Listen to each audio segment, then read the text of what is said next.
Breaking news સામે આવી રહ્યા છે, જ્યાં ગુજરાત વિધાનસભાનું બજેટ સત્ર ફેબ્રુઆરી માસમાં મળવાનું છે અને 15 ફેબ્રુઆરી આસપાસ મળશે વિધાનસભાનું બજેટ સત્ર। 1.5 માસ ચાલશે વિધાનસભાનું આ સત્ર અને ફેબ્રુઆરી માસમાં 15 ફેબ્રુઆરી આસપાસ સત્ર મળે તેવી શક્યતા છે। સંવાદદાતા કિંજલ મિશ્રા ફોનલાઈન પર છે। કિંજલ, વધુ વિગતો।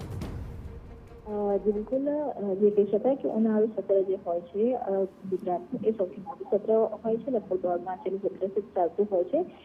15 ફેબ્રુઆરીથી 17 ફેબ્રુઆરીની વચ્ચે સત્રની શરૂઆત થાય તે પ્રકારની હાલમાં હલચલ છે તે ચાલી રહી છે। ખાસ કરીને તારીખ નક્કી કરવા માટેનું જે શેડ્યુલ છે તે વિધાનસભા કાર્યાલયમાંથી મુખ્યપ્રધાનને મુખ્યપ્રધાન કાર્યાલય પહોંચાડવામાં આવ્યું છે।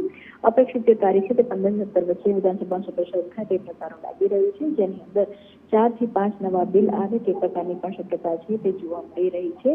1.5 માસ જેટલો સત્ર છે તે ચાલે તે પ્રકારની પણ શક્યતા છે અને જેને લઈને આગામી સત્તાવાર રીતે જાહેરાત થાય તેવું હાલમાં સમાચાર મળી રહ્યા છે। આભાર કિંજલ સમગ્ર માહિતી માટે। તો આ તમારા પોલિટિકલ એડિટર કિંજલ મિશ્રા, જેમણે સ્પષ્ટ જણાવ્યું છે કે જે પ્રમાણે આગામી સમયમાં સત્ર મળવાનું છે અને ફેબ્રુઆરી 15 તારીખની આસપાસ સત્ર મળે તેવી શક્યતા છે।